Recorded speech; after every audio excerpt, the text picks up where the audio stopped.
Hello everyone, I hope ਤੁਸੀਂ ਸਾਰੇ ਬੜੇ ਕੈਂਟ ਹੋਗੇ ਐਂਡ ਇਨ ਦਿਸ ਵੀਡੀਓ ਅਸੀਂ ਗੱਲ ਕਰਾਂਗੇ ਫੀਡਬੈਕ ਦੀ। ਥੋੜਾ ਜਿਹਾ ਅਗਰ ਮੈਂ ਬਰੀਫ ਦਵਾਂ, ਪਿੱਛੇ ਆਪਾਂ ਕੀ ਗੱਲ ਕੀਤਾ ਸੀ, ਫੀਡਬੈਕ ਸਪੀਕਰ ਲਿਸਨਰ ਜਿਹੜਾ ਸਪੀਕਰ ਨੂੰ ਦਿੰਦਾ, ਦੈਟ ਇਜ਼ ਫੀਡਬੈਕ। ਐਂਡ ਦੋ ਤਰ੍ਹਾਂ ਦੇ ਫੀਡਬੈਕ ਹੁੰਦੇ ਆ, ਵਰਬਲ ਨॉन ਵਰਬਲ। ਠੀਕ ਹੈ, ਨਾਓ ਵੀਡੀਓ ਸਟਾਰਟ ਕਰਨ ਤੋਂ ਪਹਿਲਾਂ ਅਗਰ ਤੁਸੀਂ ਮੇਰੇ ਚੈਨਲ ਤੇ ਨਵੇਂ ਹੋ, please go and subscribe it and hit the bell icon. Communication skill and ਇਸ ਤੋਂ ਵੀ ਇਲਾਵਾ ਹੋਰ ਬੁੱਕਸ ਦੀਆਂ ਤੁਹਾਨੂੰ ਇੱਥੇ ਸਮਰੀ ਮਿਲੂਗੀ। For example you can also in math the integration, differentiation and chemistry जो भी तुसी कहोगे comments, I can try to make the videos on that and but comment करके दस जरूर दिया करो। सो अगर तुसी पुराने हो तो अपने नाल शेयर कर सकते हो, अपने फ्रेंड्स नाल, अपनी फैमिली नाल। सो नैक्सट स्टार्ट करिए आप वीडियो। पिछले लैक्चर च आप इहदे बारे गल कीती सी, सो आई गोना रब इट। मजाक ना करियो, मैं तो डस्टर नहीं हैगा, so I am using it. So अज आप गल करनी सी मेरे ख्याल ना importance of feedback, right? Importance और advantages of feedback. Now what are the importance of feedback? तुहानू की लग रहा है कि इंपोर्टेंस की होएगी?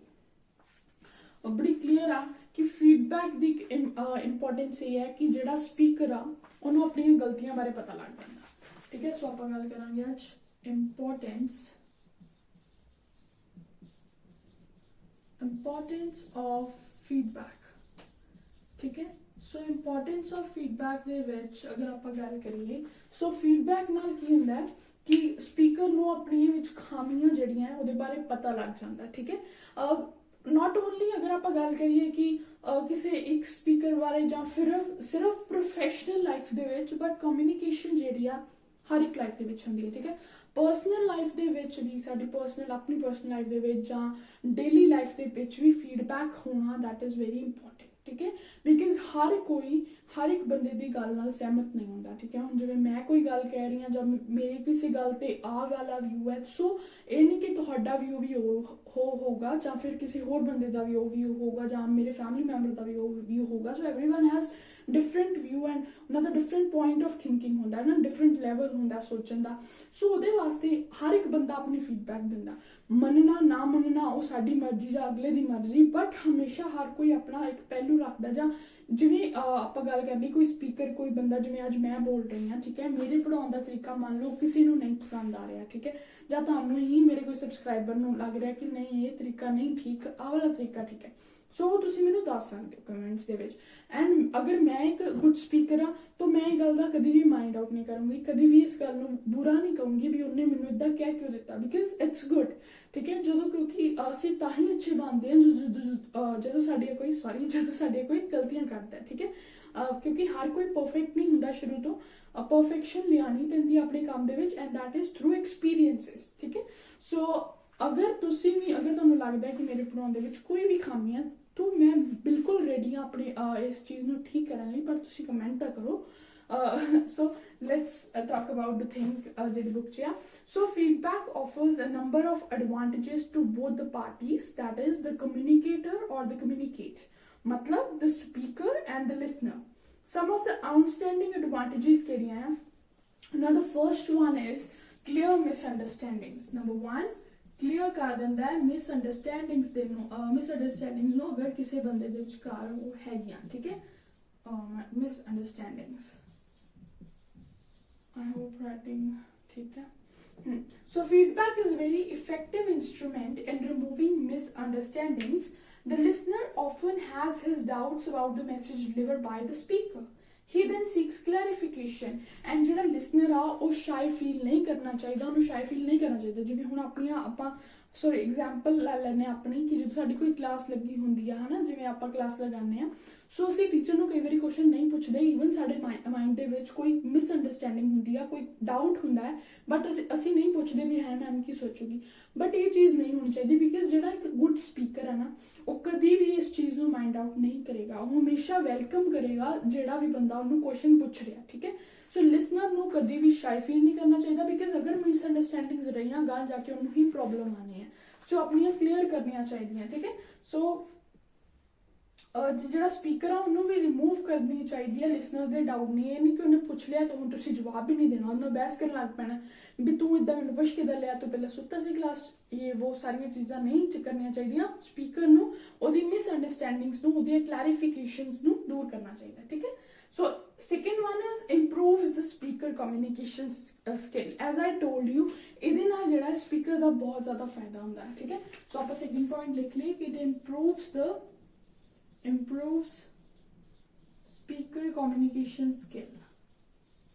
ਥੋੜਾ ਜਿਹਾ short form communication com skills ਕਰ ਲੈਣੇ, com skills improve ਕਰਦਾ ਸਪੀਕਰ ਦੀਆਂ communication skills ਨੂੰ, ਠੀਕ ਹੈ। ਠੀਕ ਹੈ ਨਾ, ਰਾਈਟ ਹੈ, ਹਾਂ। ਸਪੀਕਰ ਦੀਆਂ ਕਮਿਊਨੀਕੇਸ਼ਨ ਸਕਿੱਲਸ ਨੂੰ ਇੰਪਰੂਵ ਕਰਦਾ ਹੈ ਬਿਕਾਜ਼ ਕਿ ਉਹ ਜਦੋਂ ਕੋਈ ਬੰਦਾ ਉਹਨੂੰ ਫੀਡਬੈਕ ਦਿੰਦਾ ਹੈ ਲਿਸਨਰ, ਤਾਂ ਉਹ ਦੇਖਦਾ ਹੈ ਕਿ ਉਹਦੇ ਵਿੱਚ ਮੇਰੇ ਫਾਲਟ ਕਿੱਥੇ ਆ, ਮੈਂ ਕਿੱਥੇ ਗਲਤ ਬੋਲ ਗਿਆ, ਠੀਕ ਹੈ। ਅਤੇ ਉਹ ਉਸ ਚੀਜ਼ ਨੂੰ ਅਵੋਇਡ ਕਰੇਗਾ ਫਿਊਚਰ 'ਤੇ ਵੀ। ਇਹਦੇ ਨਾਲ ਜਿਹੜਾ ਫੀਡਬੈਕ ਆ ਉਹ ਗਾਈਡ ਕਰਦਾ ਸਪੀਕਰ ਨੂੰ to improve his communication skill, ਠੀਕ ਹੈ। ਐਂਡ ਹਮੇਸ਼ਾ ਇਸੇ ਕਰਕੇ ਕਹਿੰਦੇ ਆ ਜਦੋਂ ਤੁਸੀਂ ਕਮਿਊਨੀਕੇਸ਼ਨ ਸਕਿੱਲ ਸਿੱਖਣਾ ਹੈ, ਕਿਸੇ ਚੀਜ਼ 'ਚ ਪਰਫੈਕਟ ਹੋਣਾ ਹੈ, ਕਿਸੇ ਲੈਂਗੁਏਜ 'ਚ ਪਰਫੈਕਟ ਹੋਣਾ ਹੈ, ਪਹਿਲਾਂ ਤੁਸੀਂ ਕੀ ਕਰੋ, ਉਸ ਚੀਜ਼ ਨੂੰ ਰਿਕਾਰਡ ਕਰੋ। ਜਿਵੇਂ ਹੁਣ ਤੁਸੀਂ ਚਾਹੁੰਦੇ ਹੋ ਕਿ ਇੰਗਲਿਸ਼ 'ਚ ਤੁਸੀਂ ਅੱਛੇ ਹੋ, ਤੁਹਾਨੂੰ ਹੋਰ ਅੱਛੀ ਆਉਣੀ ਚਾਹੀਦੀ ਹੈ। ਸੋ ਕੀ ਕਰਿਆ ਕਰੋ ਕਿ ਆਪਣੀ ਮੋਬਾਈਲ ਦੇ ਵਿੱਚ ਰਿਕਾਰਡਿੰਗ ਵਾਲੀ ਆਪਸ਼ਨ ਹੁੰਦੀ ਆ, ਕੁਛ ਵੀ ਆਪਣੇ ਨਾਲ ਡੇਲੀ ਰੂਟੀਨ ਆਪਣੇ ਆਪ ਨਾਲ ਗੱਲਾਂ ਕਰਿਆ ਕਰੋ, ਉਹ ਵੀ ਇੰਗਲਿਸ਼ ਦੇ ਵਿੱਚ। ਮਤਲਬ ਕਿ ਤੁਸੀਂ ਸਪੋਜ਼ ਕਰੋ ਕਿ ਤੁਹਾਡੀ ਕੋਈ ਇੰਟਰਵਿਊ ਲੈ ਰਿਹਾ, ਠੀਕ ਹੈ, ਅਤੇ ਉਹ ਤੁਹਾਨੂੰ ਕੋਈ ਕੁਐਸਚਨ ਪੁੱਛ ਰਿਹਾ ਜਾਂ ਤੁਸੀਂ ਫੇਮਸ ਸਟਾਰ ਬਣ ਗਏ, ਇਵੇਂ ਆਪਣੀਆਂ ਸੋਚਾਂ 'ਚ ਡੁੱਬੇ ਰਿਹਾ ਕਰੋ ਐਂਡ ਉਹ ਚੀਜ਼ ਨੂੰ ਰਿਕਾਰਡ ਕਰਿਆ ਕਰੋ, ਬਾਅਦ ਵਿੱਚ ਸੁਣਿਆ ਕਰੋ। ਤੁਹਾਨੂੰ ਆਪਣੇ ਆਪ ਪਤਾ ਲੱਗ ਜਾਏਗਾ, ਤੁਸੀਂ ਆਪਣੇ ਆਪ ਨੂੰ ਫੀਡਬੈਕ ਦੋਗੇ, ਠੀਕ ਹੈ। ਅਗਰ ਕੋਈ ਨਹੀਂ ਵੀ ਸੋਚ ਰਿਹਾ, ਕੋਈ ਨਹੀਂ ਵੀ ਸੁਣ ਰਿਹਾ, ਅਗਰ ਕੋਈ ਅੱਛਾ ਦੋਸਤ ਹੈ ਤਾਂ ਉਹਨੂੰ ਸੁਣਾਓ ਜਿਹੜਾ ਤੁਹਾਡਾ ਮਜ਼ਾਕ ਨਾ ਉਡਾਵੇ, ਠੀਕ ਹੈ। ਸੋ ਉਹਨੂੰ ਦੱਸੋ ਤੇ ਉਹ ਤੁਹਾਨੂੰ ਦੱਸੇਗਾ ਵੀ ਹਾਂ ਇੱਥੇ ਤੇਰੀ ਆ ਕਮੀ ਆ, ਇੱਥੇ ਤੇਰੀ ਆ ਕਮੀ ਆ। ਇਹਦੇ ਨਾਲ ਜਿਹੜਾ ਹੈ ਉਹ ਇੰਪਰੂਵ ਹੋਏਗੀ ਸਾਡੀ ਕਮਿਊਨੀਕੇਸ਼ਨ ਸਕਿੱਲ, ਠੀਕ ਹੈ। ਸੋ ਥਰਡ ਆਉਂਦਾ expands mental horizons. Feedback expand the mental horizon of both the speaker and the listener. The speaker learns about the shortcoming in his communication. The listener learn things in true perspective, the true meaning, ठीक है। Third आ गया साढ़े को expand mental horizon. Expand mental horizons, ठीक है। ਹੁਣ ਇਹਦੇ ਵਿੱਚ ਕੀ ਹੁੰਦਾ ਹੈ ਕਿ ਜਿਹੜਾ ਸਪੀਕਰ ਆ ਉਹ ਸਮਝਦਾ ਵੀ ਮੈਂ ਕਿੱਥੇ ਗਲਤ ਆ, ਮੈਂ ਕਿਸ ਪੁਆਇੰਟ ਤੇ ਫਾਲਟ ਆ ਮੇਰਾ, ਕਿਸ ਪੁਆਇੰਟ ਤੇ ਮੈਂ ਗਲਤ ਤਰੀਕੇ ਨਾਲ ਬੋਲਿਆ। ਤੇ ਜਿਹੜਾ ਲਿਸਨਰ ਆ, ਅਗਰ ਸਪੀਕਰ ਕੋਈ ਬਹੁਤ ਐਕਸਪੀਰੀਅੰਸ ਬੰਦਾ ਜਾਂ ਕੋਈ ਐਕਸਪੀਰੀਅੰਸ ਬੰਦਾ ਨਹੀਂ ਆ, ਉਹਨੂੰ ਆਪਣੇ ਸਬਜੈਕਟ 'ਚ ਥੋੜੀ ਬਹੁਤ ਨੌਲੇਜ ਹੈਗੀ ਆ, ਤੇ ਜਦੋਂ ਲਿਸਨਰ ਨੂੰ ਦੱਸਦਾ ਤਾਂ ਲਿਸਨਰ ਦੀ ਉਹਦੇ ਨਾਲ ਨੌਲੇਜ ਵੱਧਦੀ ਆ। ਲਿਸਨਰ ਨੂੰ ਪਤਾ ਲੱਗਦਾ ਵੀ ਕਿਹੜੀਆਂ ਚੀਜ਼ਾਂ, ਹਾਂ ਇਹ ਚੀਜ਼ ਰਿਜ਼ਲਟ ਹੈਗਾ ਇਹਦਾ, ਠੀਕ ਹੈ। ਸੋ ਦ listener things in true perspective, true meaning, feedback improve ਕਰਦਾ ਹੈ both the parties the knowledge ਨੂੰ, ਠੀਕ ਹੈ। ਸਪੀਕਰ ਦੀ ਨੂੰ ਵੀ ਬਿਕੋਜ਼ ਉਹਨੂੰ ਪਤਾ ਲੱਗ ਜਾਂਦਾ ਮੈਂ ਕਿੱਥੇ ਗਲਤ ਹਾਂ, ਤੇ ਲਿਸਨਰ ਦੀ ਨੂੰ ਵੀ। ਫੋਰਥ ਆ ਗਿਆ improve relations. Now feedback improves the interpersonal relations between the sender and the receiver, or the speaker and the listener. They gain a better understanding of each other. This healthy interpersonal relation between say the superiors ਜਾਂ ਫਿਰ subordinate ਦੇ ਵਿੱਚ ਜਾਂ ਫਿਰ colleagues ਦੇ ਵਿੱਚ, ਇਹਦੇ ਨਾਲ ਓਵਰਆਲ ਪਰਫਾਰਮੈਂਸ ਜਿਹੜੀ ਆ ਉਹ ਇੱਕ ਬਿਜ਼ਨਸ ਆਰਗੇਨਾਈਜੇਸ਼ਨ ਦੀ ਜਾਂ ਫਿਰ ਇੱਕ ਓਵਰਆਲ ਪਰਫਾਰਮੈਂਸ ਇੱਕ ਹੈਲਦੀ ਰਿਲੇਸ਼ਨਸ਼ਿਪ ਦੀ ਉਹ ਇਨਕਰੀਜ਼ ਹੁੰਦੀ ਆ, ਠੀਕ ਹੈ। ਬਿਕਾਜ਼ ਅਗਰ ਤੁਹਾਨੂੰ ਕੋਈ ਫੀਡਬੈਕ ਦੇਣ ਵਾਲਾ ਹੈਗਾ ਹੈ, ਤੁਹਾਨੂੰ ਦੱਸਣ ਵਾਲਾ ਹੈਗਾ ਵੀ ਹਾਂ ਇਹ ਪੁਆਇੰਟ ਤੂੰ ਗਲਤ ਬੋਲਿਆ ਯਾਰ, ਇੱਥੇ ਤੂੰ ਗਲਤ ਆ, ਠੀਕ ਹੈ। ਉਹਦੇ ਨਾਲ ਕੀ ਹੁੰਦਾ ਹੈ ਕਿ ਸਾਨੂੰ ਰਿਲੇਸ਼ਨ ਸਾਡੇ ਜਿਹੜੇ ਆ ਉਹ ਅੱਛੇ ਬਿਲਡਅਪ ਹੁੰਦੇ ਆ, whether it is a business ਔਰ a personal life. Improve relations, ਠੀਕ ਹੈ। ਇਹ ਸਾਡੇ ਕੋ ਆ ਗਿਆ ਸਾਡਾ fourth point. Now the fifth point is help in formulation of policies and decision, ठीक है। helps in formulation. ਹੁਣ ਇਹਦਾ ਕੀ ਮਤਲਬ ਹੈ, ਜਿਵੇਂ ਕੋਈ ਵੀ ਕੰਪਨੀ ਹੁੰਦੀ ਆ,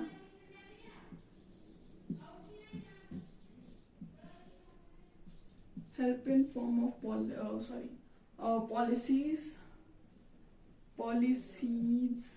and decisions. ਕੋਈ ਵੀ ਕੰਪਨੀ ਜਦੋਂ ਡਿਸੀਜ਼ਨ ਲੈਂਦੀ ਆ, ਕੋਈ ਪਾਲਿਸੀ ਬਣਾਉਂਦੀ ਆ, ਤਾਂ ਉਹ ਆਪਣੇ ਜਿਹੜੇ ਕੋਲੀਗਸ ਹੁੰਦੇ ਆ, ਆਪਣੇ ਜਿਹੜੇ ਇੰਪਲੋਇਰਸ ਹੁੰਦੇ ਆ, ਉਹਨਾਂ ਕੋਲ ਫੀਡਬੈਕ ਮੰਗਦਾ ਹੈ, ਠੀਕ ਹੈ। ਜਾਂ ਫਿਰ ਕੋਈ ਐਪ ਹੁੰਦੀ ਹੈ, ਜਿਵੇਂ ਕੋਈ ਐਪ ਸਪੋਜ਼ ਕਰੋ ਬਣੀ ਹੈ, ਹੁਣ ਉਹ ਐਪ ਨੂੰ ਡਾਊਨਲੋਡ ਕਰਨ ਤੋਂ ਪਹਿਲਾਂ ਆਪਾਂ ਫਸਟਲੀ ਕੀ ਚੈੱਕ ਕਰਦੇ ਹਾਂ, ਆਪਾਂ ਉਹਦੇ ਰਿਵਿਊਜ਼ ਚੈੱਕ ਕਰਦੇ ਹਾਂ। ਰਿਵਿਊਜ਼ ਜਿਹੜੇ ਸਾਡੇ ਵਰਗੇ ਆਮ ਬੰਦੇ ਦਿੰਦੇ ਆ ਕਿ ਹਾਂ ਇਹ ਐਪ ਠੀਕ ਆ ਜਾਂ ਕਿੱਦਾਂ ਦੀ ਆ, ਸੋ ਉਹ ਰਿਵਿਊਜ਼ ਤੋਂ ਸਾਨੂੰ ਪਤਾ ਲੱਗਦਾ। ਈਵਨ ਉਹ ਰਿਵਿਊਜ਼ ਤੋਂ ਉਸ ਕੰਪਨੀ ਦੀ ਜਿਹੜੇ ਇੰਪਲੋਇਰਸ ਵਰਕ ਕਰ ਰਹੇ ਆ, ਉਹਨੂੰ ਹੈਂਡਲ ਕਰ ਰਹੇ ਆ, ਉਹ ਈਵਨ ਇਸ ਚੀਜ਼ ਨਾਲ ਉਸ ਚੀਜ਼ ਨੂੰ ਲੈਂਦੇ ਆ, ਐਜ਼ ਅ ਫੀਡਬੈਕ ਲੈਂਦੇ ਆ, ਤੇ ਉਹ ਇੰਪਰੂਵ ਕਰਨ ਦੀ ਕੋਸ਼ਿਸ਼ ਕਰਦੇ ਆ। ਹੁਣ ਜਿਵੇਂ ਪਲੇ ਸਟੋਰ ਦੇ ਵਿੱਚ ਤੁਸੀਂ ਕਿਸੇ ਵੀ ਐਪ ਨੂੰ ਡਾਊਨਲੋਡ ਕਰਨਾ ਹੈ, ਉਹਦਾ ਨਾਮ ਲਿਖੋ ਤੇ ਉਹਦੇ ਥੱਲੇ ਰਿਵਿਊ ਚੈੱਕ ਕਰੋ, ਠੀਕ ਹੈ। ਕਈਆਂ ਨੇ ਰਿਵਿਊ ਦਿੱਤੇ ਹੁੰਦੇ ਆ ਵੀ ਨਹੀਂ ਇਹ ਐਪ ਇੱਦਾਂ ਦੀ ਹੈ ਨਾ, ਕੁਝ ਵੀ ਇੱਦਾਂ ਦਿੱਤਾ ਹੁੰਦਾ ਹੈ। ਫਿਰ ਉਹ ਕੰਪਨੀ ਦਾ ਮੈਸੇਜ ਵੀ ਆਉਂਦਾ ਹੈ ਕਿ ਅਸੀਂ ਇਹਨੂੰ ਠੀਕ ਕਰਨ ਦੀ ਪੂਰੀ ਕੋਸ਼ਿਸ਼ ਕਰਾਂਗੇ, ਠੀਕ ਹੈ।